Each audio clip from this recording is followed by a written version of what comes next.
I want to talk about two big interesting things in Brokeback, although I'm sure many of you will find others. I want to talk about the level at which it uses figurative language to do interesting kinds of foreshadowing for us.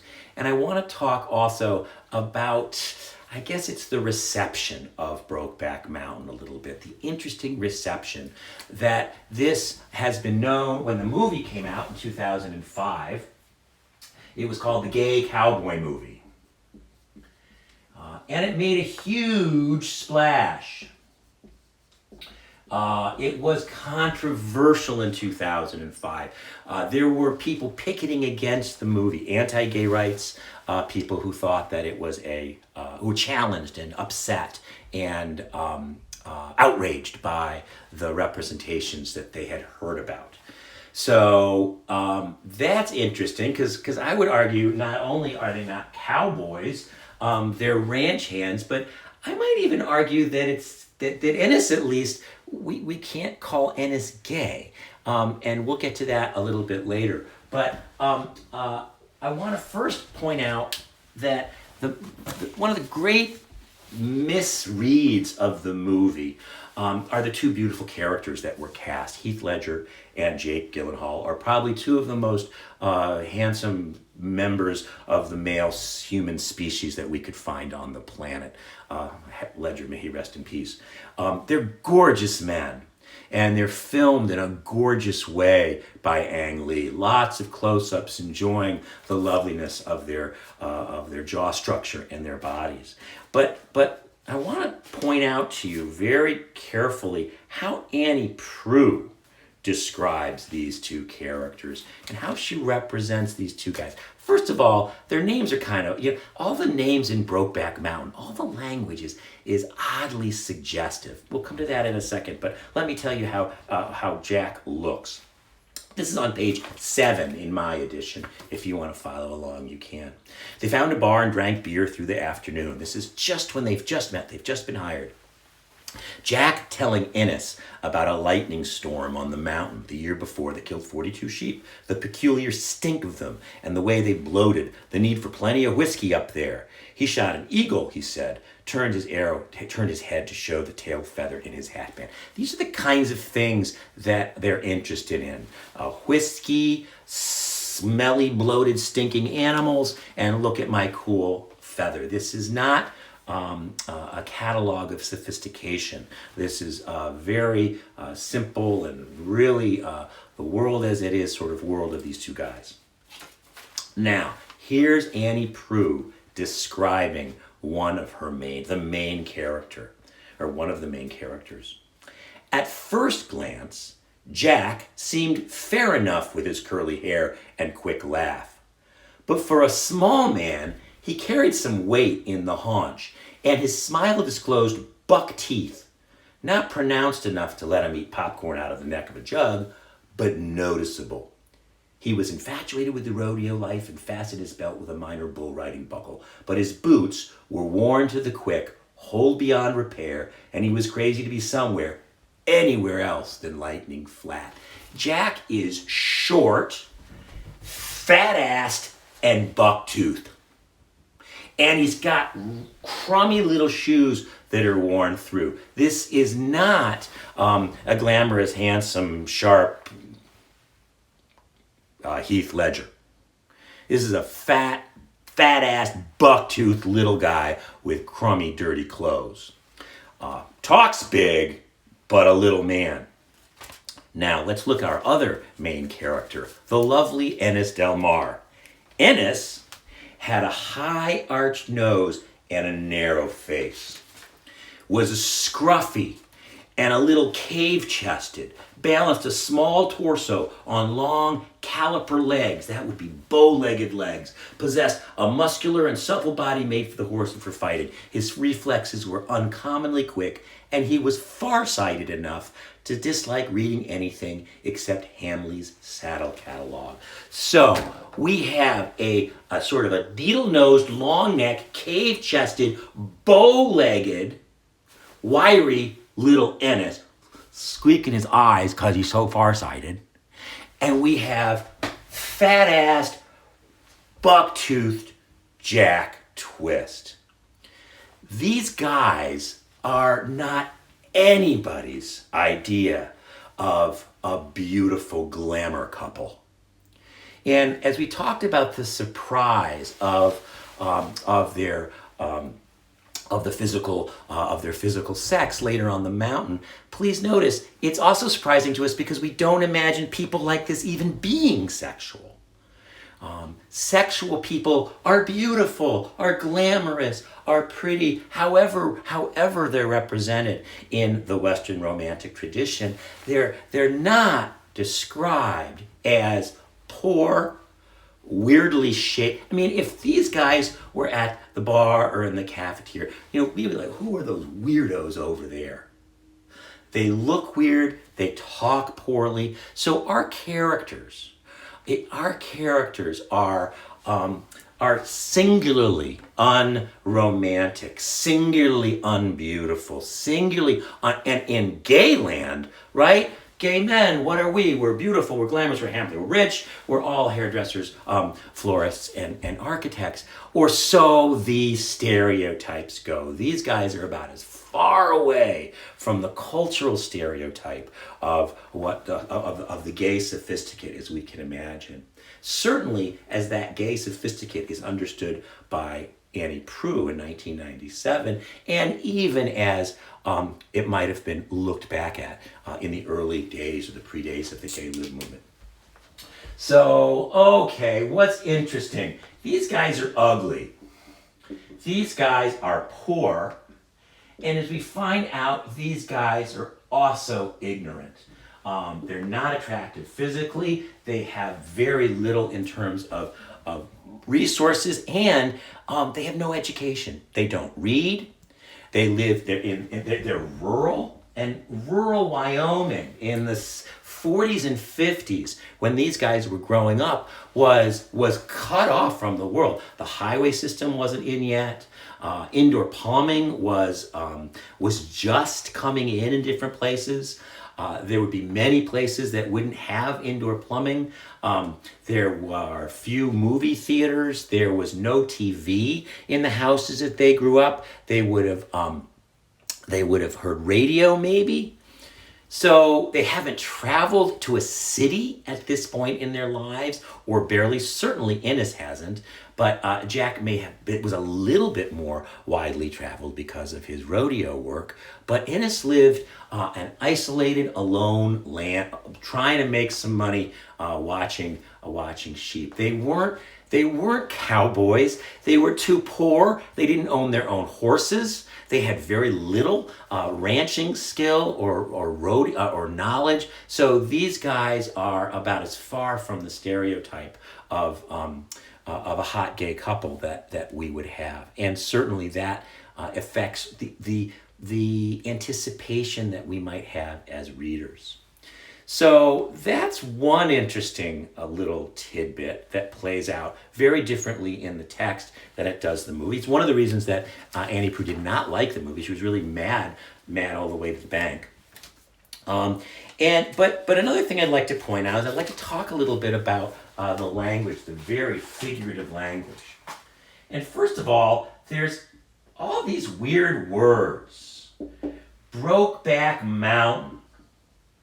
So here we have a mountain, a broken back mountain. I'm going to break somebody's back. I'm going to mount people. I'm going to mount the back of Brokeback Mountain. It doesn't mean butt sex, but it alludes to mounting and backs and breaking. Sort of, if you're looking for it and don't know what. And then we have Jack's name, Jack Twist, Jack Twisted Jack off, what's up with Jack Twisted? Is he morally twisted? Is his body twisted? Is jacking Jack? Is this an allusion to male eroticism? And what about Ennis? Enos, Dennis, Ennis, penis? How do we say, what's up with Ennis Del Mar? Enos, penis? I don't know. It's not absolutely in the name. until you think of it that way, and then we start adding up. Brokeback mounted, broke mountain, Ennis, Enos, Enos, penis, Jack twisted, Jack off. It gets more and more pushing at the edge of this elusive to a male erotic world with this veiled and not veiled language. More interestingly, and I have to say, I remember when I read this book, I read this story the first time, and I just remember gasping. I was with some friends at a vacation house, and I was in the living room, and I just went, ah! You can't believe what I was absolutely shocked, as I think many people are when they read this. But I want to just look at another line. This is a great example of using figurative language to sort of foreshadow the action, to give us a hint of what's coming up. And it's notable, this is a little section we're going to read on page number 9 in my edition. And it's notable as an example of natural description. It's also notable as a wonderful example of descriptive figurative language. And as we look at it, we're going to look at it. This is in the tradition. This kind of close reading is a series of techniques that we associate with new criticism, with the work of I.A. Richards and the new critics in the 1950s, looking really specifically at how word choice, specific words, illuminate or add tone or texture to the ideas. So here's this description. This is really one of the first mornings that Jack and Innes spend on Brokeback Mountain. They've just gotten up on the mountain. And here's how Annie Proulx describes, here's how the narrator, I should say, describes the dawn. Dawn came glassy orange, stained from below by a gelatinous band of pale green. The sooty bulk of the mountain paled slowly until it was the same color as the smoke from Ennis's breakfast fire. The cold air sweetened, banded pebbles and crumbs of soil cast sudden pencil-long shadows, and the rearing lodgepole pines below them massed in slabs of somber malachite. That's a lot of words, and it's a lot of big words, and it's not a simple image to it's worth sort of mapping out what's going on here. So I have this first dawn. This, in some level, it's just describing sunrise. But we have all of these interesting words.